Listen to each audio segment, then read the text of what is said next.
À la veille de Noël, Camilla Martial marchait dans la rue illuminée, sentant le poids de chaque pas. Le vent glacé fouettait son visage, mais ce n'était pas cela qui la faisait frissonner.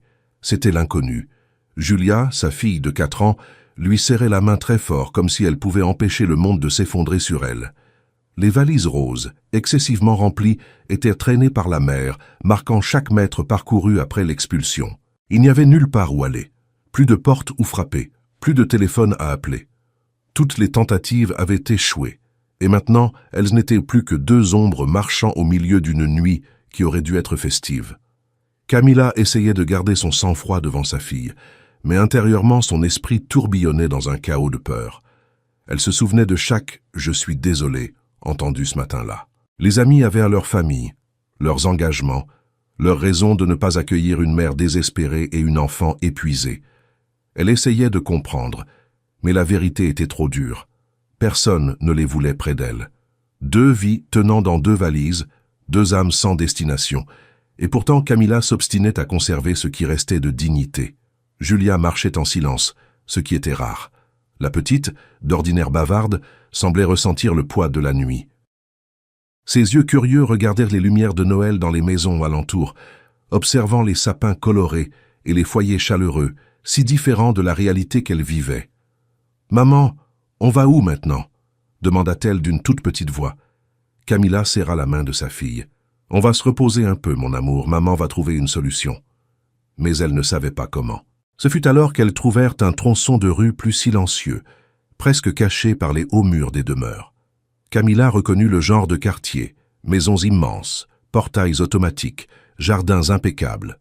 C'était un monde lointain du sien, un monde qu'elle n'avait jamais imaginé foulé. Mais la fatigue était trop grande pour continuer à marcher. Elle vit un grand arbre sur le trottoir, où le vent était moins cruel, et décida de s'arrêter là. Elle s'assit sur le sol froid, attirant Julia tout près d'elle, essayant de la protéger avec son corps. La petite se blottit contre elle en bâillant. Camilla leva les yeux vers le ciel un instant, cherchant une réponse. Peut-être un miracle de Noël, peut-être seulement une trêve. Elle ferma les yeux, épuisée. Le silence de la rue était presque réconfortant. Presque. De l'autre côté du mur, elle n'avait aucune idée que quelqu'un les observait depuis le balcon illuminé. João Fonseca était là, un verre à la main, essayant de se distraire d'un énième Noël solitaire. Le millionnaire avait l'habitude de contempler son jardin comme on observe un territoire qui ne signifiait plus rien. Tout était beau, bien entretenu, cher, mais vide. Il était vide, jusqu'à ce qu'il remarque la silhouette de 2 figures sur le trottoir. Au début, João pensa qu'il s'agissait d'une famille attendant un taxi ou quelqu'un se reposant d'une marche. Mais plus il observait, plus il se rendait compte que quelque chose n'allait pas du tout. La femme tenait un enfant dans ses bras, et les valises roses à côté disaient tout. Ce n'était pas une pause rapide, c'était un ultime recours. João fronça les sourcils. Pourquoi quelqu'un se retrouverait-il dans cette situation précisément la veille de Noël? Il essayait de l'ignorer, mais quelque chose en lui l'empêchait de simplement fermer la porte et de faire comme si de rien n'était. La scène le troublait profondément. Il rentra dans la maison, tenta de regarder la télévision, tenta de lire des rapports, tenta d'occuper son esprit. Une demi-heure passa, et l'image des 2 ne quittait pas sa tête. Il retourna sur le balcon. Elles étaient toujours là, recroquevillées contre le froid. Cela le frappa comme un coup de poing. João connaissait cette expression de résistance épuisée. C'était l'expression qu'il avait vue sur le visage de sa propre mère des années plus tôt, quand eux non plus n'avaient nulle part où aller. Ce souvenir l'envahit avec force. João respira profondément, décida d'arrêter de lutter contre l'impulsion et prit son manteau. Il descendit les escaliers et traversa le jardin, sentant le froid lui mordre la peau dès qu'il ouvrit le portail. Il marcha lentement jusqu'à l'arbre. Quand Camilla le vit, elle sursauta, serrant Julia instinctivement dans ses bras. « Calme-toi, dit-il en levant les mains. Je ne veux pas vous effrayer. » Camilla resta silencieuse, évaluant si elle devait parler ou fuir. João perçut la peur dans ses yeux et essaya d'être le plus doux possible. « J'habite ici, » dit-il en désignant la demeure. « J'ai remarqué que vous étiez là depuis un moment. Il fait très froid. Vous allez bien ?» La réponse lui venait naturellement à l'esprit, mais pas au cœur. « Nous allons bien, » répondit Camilla, d'une voix trop ferme pour être vraie. João vit immédiatement le mensonge. Il inspira profondément. « Écoutez, je ne veux pas être indiscret, mais si vous avez besoin d'un endroit pour vous réchauffer un peu, au moins pour ce soir, je peux vous aider. » Camila sentit les larmes menacées de couler. Elle ne voulait pas paraître faible, ne voulait dépendre de personne, mais la réalité était cruelle. Elle hésita, regardant Julia endormie dans ses bras. João perçut le conflit et continua. « J'ai des chambres en trop. Vous n'avez pas à dormir dans la rue. C'est juste pour cette nuit. Demain, vous pourrez décider de ce que vous ferez. » Le cœur de Camila se serra. La gentillesse inattendue était comme un coup. « Pourquoi voulez-vous nous aider ?» demanda-t-elle avec sincérité. João détourna le regard un instant. « Parce que personne ne devrait être dans la rue la veille de Noël, surtout pas un enfant. » Camila ferma les yeux et sentit le monde peser encore plus lourdement sur elle. Enfin, après de longues secondes, elle murmura « Juste pour ce soir. » João hocha la tête et prit une des valises. « Juste pour ce soir. » Tandis qu'ils avançaient vers le portail, Camila sentait son cœur s'accélérer. Elle ne savait pas si c'était bien, mais elle n'avait plus la force de refuser. À chaque pas, la peur, l'espoir et l'épuisement se mélangeaient en elle. João marchait un peu devant, gardant un rythme lent pour qu'elle puisse le suivre. Quand ils entrèrent dans le jardin illuminé, Julia ouvrit lentement les yeux, confuse face au nouvel environnement qui se révélait devant elle. « Maman, on est où ?» demanda-t-elle d'une voix faible. « Dans un endroit sûr, mon amour », répondit Camila, bien qu'elle ne sache pas si c'était vrai. En entrant dans la demeure, Camila sentit la chaleur envelopper son corps comme une étreinte inattendue. C'était la première fois depuis des jours qu'elle ne tremblait pas. Le sol brillait, les murs étaient hauts, tout semblait trop grand pour être réel. João leur montra le chemin vers l'étage supérieur, ouvrant la porte d'une des chambres. « Vous pouvez rester ici ce soir. Il y a des couvertures propres. La salle de bain est juste à côté. Si vous avez besoin de quelque chose, je serai au bout du couloir. » Camila hésita avant d'entrer, mais quand elle vit le grand lit moelleux, ses jambes fléchirent. Cette chambre ressemblait plus à un rêve qu'à un abri temporaire. Julia descendit des bras de sa mère et courut jusqu'au lit, s'y enfonçant avec un sourire émerveillé. « Maman, c'est trop doux. » Camila sentit une larme couler. « Oui, ma chérie. » João observa la scène en silence, avec une oppression dans la poitrine qu'il n'avait pas anticipée. Il vit quelque chose dans cette femme épuisée et cet enfant enchanté qui raviva des souvenirs endormis, des souvenirs d'un temps où lui aussi avait été protégé dans des moments difficiles. Camila resta debout quelques secondes après que João eut quitté la chambre, comme si son corps avait encore besoin de confirmer que ce n'était pas seulement un rêve. La fatigue, cependant, parla plus fort. Elle aida Julia à s'installer entre les oreillers et les couvertures moelleuses, et la petite s'endormit bientôt comme si elle était sur un morceau de ciel. Quand elle finit par s'asseoir dans le fauteuil à côté du lit, Camila permit à son corps de se détendre. Le silence de la chambre n'était pas effrayant, il était accueillant. Elle sentit ses paupières s'alourdir, mais avant de pouvoir s'endormir, elle se força à se lever. Elle devait prendre une douche, se recomposer. Quand elle entra dans la salle de bain illuminée, l'eau chaude lui procura une sensation presque oubliée, le confort. La vapeur enveloppa son corps, lavant la poussière du jour, la peur, l'épuisement. Quand elle sortit, elle se sentait un peu plus humaine. Après s'être habillée avec des vêtements propres, elle ouvrit doucement la porte de la chambre et trouva un plateau avec des sandwichs et un verre de jus posé sur un chariot. João avait dû le déposer pendant qu'elle était sous la douche. Camila prit l'assiette avec précaution, comme si c'était quelque chose de trop précieux pour être touché. Elle mangea lentement, savourant la nourriture simple qui, à cet instant, semblait le meilleur dîner possible. Elle se sentait pleine de gratitude et, en même temps, perplexe. Aider quelqu'un dans la rue était rare. Aider en offrant un toit dans sa propre maison était presque inimaginable. Le geste de João semblait trop grand, trop improbable, et cela la mettait en alerte. Mais quand elle se rappelait son regard, sincère et presque timide, elle sentait qu'elle pouvait peut-être lui faire confiance. Plus tard dans la nuit, Camila s'allongea à côté de Julia. La petite dormait en serrant l'ours en peluche qu'elle avait emporté de l'ancienne maison. Le rythme de la respiration de sa fille apaisa son cœur.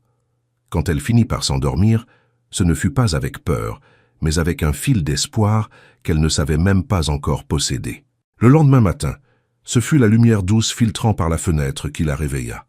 Camilla ouvrit lentement les yeux, surprise par la sensation d'avoir dormi profondément.